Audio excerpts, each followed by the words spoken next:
Hello प्रिय छात्रों एवं छात्राओं, नमस्कार। मैं हूं आपका दोस्त DKS और आपका हमारे चैनल पर हार्दिक स्वागत है। दोस्तों, आज आप देख पा रहे हैं कि आज का जो टॉपिक है वह है विशिष्ट प्रतिरोध। और आज की ही क्लास में हम पढ़ेंगे ओम का नियम। क्या पढ़ेंगे? यानी ओम्स लॉ पढ़ेंगे। आज का जो नियम है बहुत ही अच्छा नियम है, क्योंकि ओम ने जो नियम बताया था बहुत ही बार परीक्षाओं में पूछा गया है। और आपका जो टाइप है लिखने का कौन सा तरीका होना चाहिए, किस तरीके से आपको सरल तरीके से याद कर सकते हैं, आपको लगभग हमेशा के लिए कैसे याद रहेगा, वह विजन कौन सा है जिससे परीक्षा में प्रश्न बन जाते हैं, आप कैसे अधिक से अधिक अंक प्राप्त कर सकते हैं, उन्हीं बहुत सारे टॉपिक पर आपके लिए चर्चा करेंगे। अच्छे तरीके से इस पॉइंट को समझेंगे। चलिए दोस्तों, आज की हम क्लास को शुरू करते हैं। इससे पहले दोस्तों, यदि आपने हमारे चैनल को सब्सक्राइब नहीं किया है तो प्लीज़ दोस्तों हमारे चैनल को सब्सक्राइब जरूर कर लें, आप तक जो वीडियो है पहुँच सके। और साथ ही बेल आइकन को प्रेस जरूर करेंगे, क्योंकि जैसे ही आप बेल आइकन को प्रेस कर लेते हैं तो आपके लिए जब भी कोई वीडियो अपलोड होगी तो उसका जो नोटिफिकेशन है आप तक पहुंच जाएगा। दोस्तों, हम इस क्लास में हम पढ़ चुके हैं, जो प्रीवियस वीडियोस थी उसमें हम पढ़ चुके हैं विद्युत आवेश, विद्युत धारा, विद्युत विभव, विभवांतर और विद्युत प्रतिरोध। आज की हम क्लास में विशिष्ट प्रतिरोध के बारे में बात करेंगे और हम ओम का नियम और इनका संयोजन को समझेंगे। दोस्तों, आप जानते होंगे कि हमारे इस चैनल टारगेट विद DKS पर आपके लिए सभी क्लास को चैप्टर वाइज पढ़ाया जा रहा है और पूरी फिजिक्स, केमिस्ट्री, बायोलॉजी को कंप्लीट सीरीज से कराया जा रहा है। यानी किसी भी टॉपिक को बहुत अच्छे तरीके से आपके लिए तैयार कराने के लिए चैप्टर वाइज हर एक प्रश्न, जो भी प्रश्न बन सकते हैं, उस टॉपिक को अच्छे तरीके से समझाया जा रहा है और अच्छे तरीके से आपके लिए पूरी साइंस को कंप्लीट कराया जा रहा है। यदि आप किसी भी जो चैप्टर है उसको पढ़ना चाहते हैं तो उस चैप्टर का नाम लिखें और कमेंट करके ज़रूर बताएं। साथ ही दोस्तों, यदि आप इस चैप्टर के बारे में जो भी राय अपनी रखनी चाहते हैं तो उसको भी आप कमेंट में लिख करके बताएंगे। थोड़ा सा विशिष्ट प्रतिरोध के बारे में जान लेते हैं। क्या होता है विशिष्ट प्रतिरोध? तो आपने पढ़ा था कि R समानुपात L/A, यानी कि जो एरिया से संबंध था R का वह उल्टा था और लंबाई से कैसा था, सीधा था। यानी लंबाई बढ़ाने पर प्रतिरोध बढ़ता है, क्षेत्रफल बढ़ाने पर घटता है। तो इन दोनों का जो समानुपात का चिन्ह है इसको हटाते हैं और यहाँ पर बढ़ाते हैं रॉ। क्या बढ़ाते हैं? रॉ, जिसको ही हम बोलते हैं विशिष्ट प्रतिरोध। यदि रॉ की वैल्यू यदि हम ज्ञात करें तो रॉ इक्वल टू प्राप्त होता है RA/L। RA हो जाएगा, अपॉन में L आ जाएगा, रो की वैल्यू हम ज्ञात कर लेंगे। इसी को विशिष्ट प्रतिरोध कहते हैं। इसका मात्रक क्या होगा?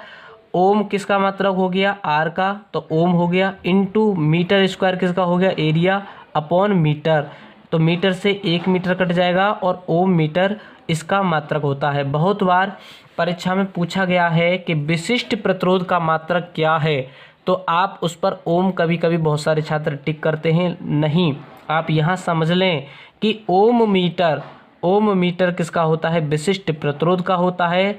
स्पेसिफिक जो रेजिस्टेंस होता है उसका मात्रक ओम मीटर होता है। यहाँ पर आप देख पाए कि सूत्र के द्वारा इसको सरल तरीके से याद रखेंगे। और ओम जो मात्रक होता है केवल रेजिस्टेंस यानी प्रतिरोध का मात्रक होता है। अब हम इसके बारे में थोड़ा सा एक पॉइंट समझते हैं और उसके बाद चलते हैं इस पर न्यूमेरिकल कैसे पूछा जाता है। न्यूमेरिकल भी आपके लिए सॉल्व कराऊंगा। यहाँ पर लिखा है कि एक धातु के अलग अलग लंबाई के 2 टुकड़े करने पर उनकी प्रतिरोधकता का मान समान रहता है। यानी एक ही धातु के 2 टुकड़े कर दिए जाएं, यानी कोई भी चालक तार है, यदि उनको बीच से तोड़ दिया जाए या कहीं से भी 2 टुकड़े कर दिए जाएं तो उनकी जो प्रतिरोधकता होती है वह समान ही रहती है, परंतु प्रतिरोधों का मान भिन्न भिन्न होता है।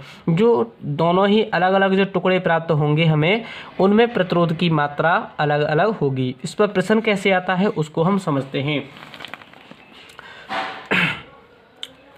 यहाँ पर प्रश्न पूछा गया है कि यदि किसी पदार्थ की लंबाई क्या है? L लंबाई तथा A मोटाई के तार का प्रतिरोध 8 ओम है। लंबाई दे रखी है, मोटाई दे रखी है। मोटाई का मतलब जो विशिष्ट जो अनुप्रस्थ काट का क्षेत्रफल होता है जिसको एरिया कहते हैं, उसी को हम उसकी मोटाई कहते हैं। तो इसी पदार्थ के किसी अन्य तार का प्रतिरोध क्या होगा जिसकी लंबाई L/2, यानी लंबाई कैसी कर दी है? आधी कर दी है, और तो मोटाई कितनी कर दी है? डबल कर दी है, तथा मोटाई कितनी है? 2a है। तो इसमें पूछा है प्रतिरोध कितना होगा। तो यहाँ पर हमें पता है कि प्रथम तार के लिए क्या होगा, R1 is equal to rho upon rho a upon l, यानी रो की वैल्यू पता नहीं हमें, एल की वैल्यू दे रखी है, ए की वैल्यू उसने दे रखी है, इसकी वैल्यू जो ज्ञात करके आई है R1 की वैल्यू इसने दे रखी थी, हमने इजकल टू लिख दिया 8। कितना लिख दिया 8। द्वितीय तार के लिए R2 इजकल टू एल, क्योंकि जो विशिष्ट प्रतिरोध है उसकी मात्रा नहीं बदलती है, इसी कारण दोनों में यह समान रहेगा। तो R2 क्या हो जाएगा, R1 की वैल्यू है रो एल अपॉन ए, तो रो की जो वैल्यू है दोनों में ही समान रहेगी, तो रो तो लिख लिया हमने, एल की वैल्यू उसने एल दे रखी है, एल लंबाई का तार है, और ए की वैल्यू उसने ए ही बताई है, तो उसको हमने ए ही लिखा है इजकल टू 8, क्योंकि R1 उसने पहला प्रतिरोध कितना बताया है 8 ओम। दूसरे तार के लिए बात करते हैं R2 रो एल अपॉन ए, तो ए की वैल्यू उसने कितना दिया है 2a, तो 2a इंटू 2 कौन सा हो गया यहाँ पर, क्योंकि उसने 2 गुना कर दिया है, इसकी जो लंबाई को आधा किया है, और 2a क्या है उसने 2a लिया है, l अपॉन 2, तो l अपॉन 2 इसकी लंबाई लिख ली है हमने, तो यहाँ पर 2 इंटू 2 कितना हो जाएगा 4a। तो जैसे ही हम R1 अपॉन R2 लिखेंगे, यानी दोनों को हम क्या कर देंगे डिवाइड कर देंगे, इस वाले समीकरण में इस वाले का, तो R1 अपॉन R2 हो गया इजकल टू क्या हो जाएगा, इसकी वैल्यू क्या है रो एल अपॉन ए, यहाँ पर रो एल अपॉन ए इंटू पलट करके गुणा कर देंगे, क्योंकि इसके बट्टे में जो आता है उसको पलट करके गुणा कर देते हैं, तो 4a ऊपर हो जाएगा और रो एल अपॉन नीचे, रो एल से रो एल, ए से ए कट जाएगा, R2 इजकल टू कितना होता है 4। तो कितना दिया है R2 कितना दिया है दोस्तों,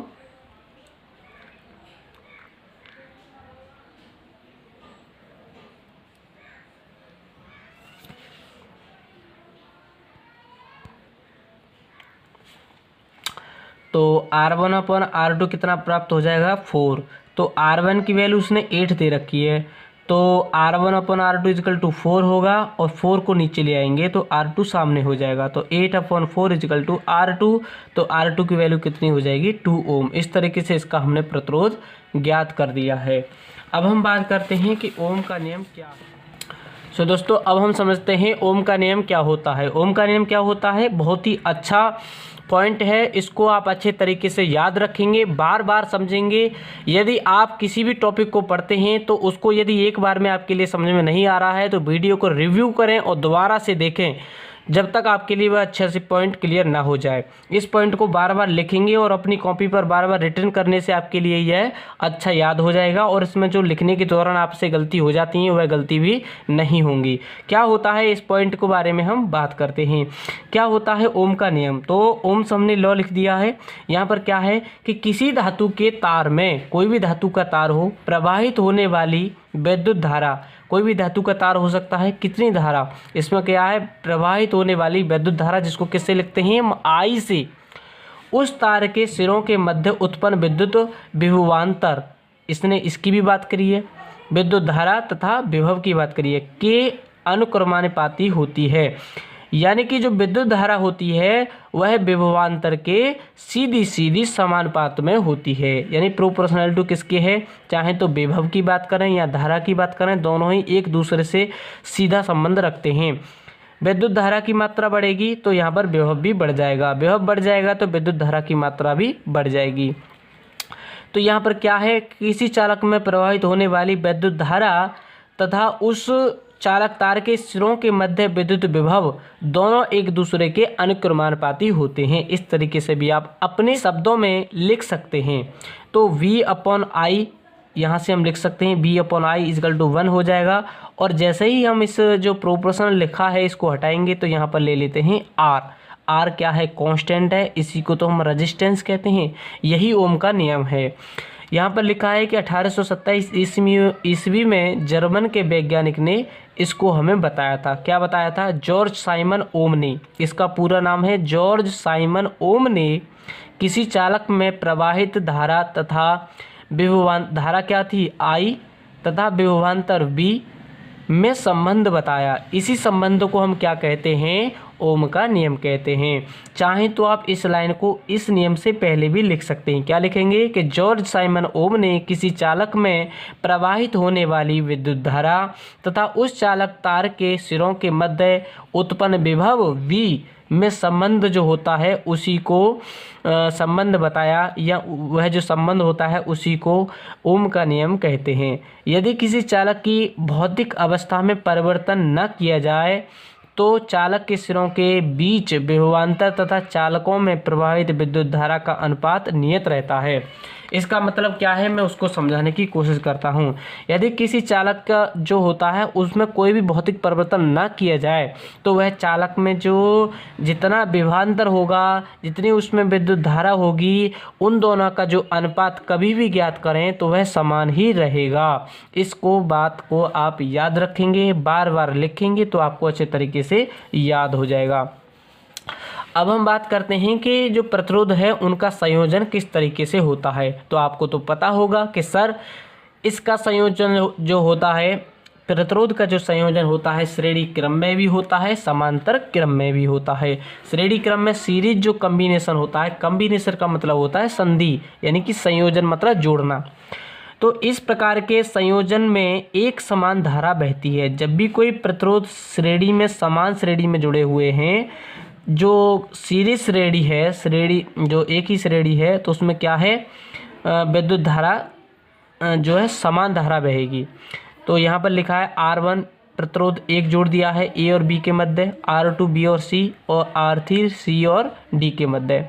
तो यहाँ पर B1 मान लिया विभव, यहाँ B2, यहाँ B3। तो इसमें जो धारा है यहाँ से यहाँ तक धारा जो है, यहाँ से घूम करके आए यहाँ तक, तो सभी में धारा की जो मात्रा है समान ही रहेगी, क्योंकि इसमें जो प्रतिरोध जोड़े गए हैं वह श्रेणी क्रम में जोड़े गए हैं।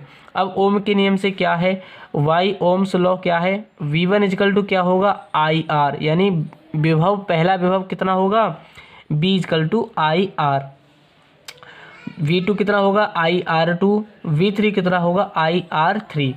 तो यदि हम टोटल विभव को ज्ञात करें, जैसा कि यहाँ पर लिखा है, माना बैटरी का विभवांतर B है, तो यह विभव तो सभी में बटा हुआ है, तो इनको जोड़कर ही तो टोटल हमें प्राप्त होगा B। तो B इक्वल टू कितना हो गया V1 plus V2 plus V3।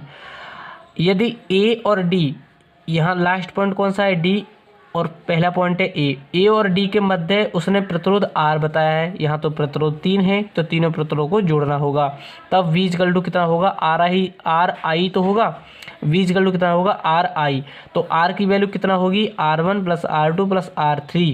तो यहाँ पर आप देख सकते हैं कि V equal to IR1 plus IR2 plus IR3। तो I को कॉमन ले लेंगे तो क्या बन जाएगा, कोष्टक में लिख लेंगे R1 plus R2 plus R3।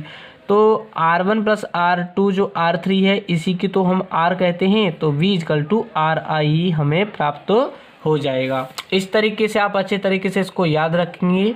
और अब हम बात आगे करते हैं।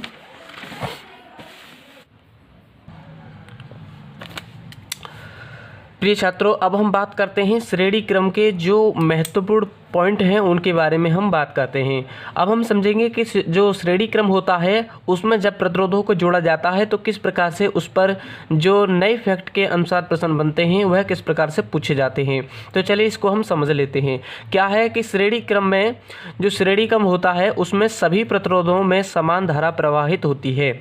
यानी कि जो श्रेणी क्रम होते हैं उनमें जितने भी प्रतिरोध जुड़े हुए, श्रेणी क्रम में सभी प्रतिरोधों में समान धारा प्रवाहित होती है, जबकि सिरों के बीच विभवांतर भिन्न भिन्न होता है, हो सकता है या फिर होता है। तो इसका मतलब होता है दोस्तों, जब भी रेजिस्टेंस को श्रेणी क्रम में जोड़ा जाता है, यानी कि जब हम प्रतिरोधों को जोड़ेंगे, जब भी जितने भी प्रतिरोधों को हम श्रेणी क्रम में जोड़ेंगे तो उन सभी प्रतिरोधों में समान धारा प्रवाहित होगी। और जबकि जो जितने भी सिरे बनेंगे उसके उन सिरों के बीच जो विभव होगा या कहें तो विभवांतर होगा वह भिन्न भिन्न होगा। श्रेणी क्रम में धारा का जो मार्ग होता है एक ही होता है और एक ही मार्ग पर धारा का प्रवाह होता है। अब एक और पॉइंट हम समझते हैं जो कि बहुत ही इम्पोर्टेंट पॉइंट है, वह क्या है कि यदि एक प्रतिरोध टूट भी जाए तो सभी प्रतिरोधों में धारा का प्रवाह रुक जाता है, क्योंकि सभी प्रतिरोधों में धारा की जो मात्रा है समान रूप से बहती है, जो धारा है समान धारा बहती है। इसी कारण यदि एक प्रतिरोध को किसी भी तरीके से हटा दिया जाए या फिर तोड़ दिया जाए, जैसे ही यदि एक प्रतिरोध टूट जाता है तो उन सभी प्रतिरोधों में धारा का प्रवाह रुक जाता है।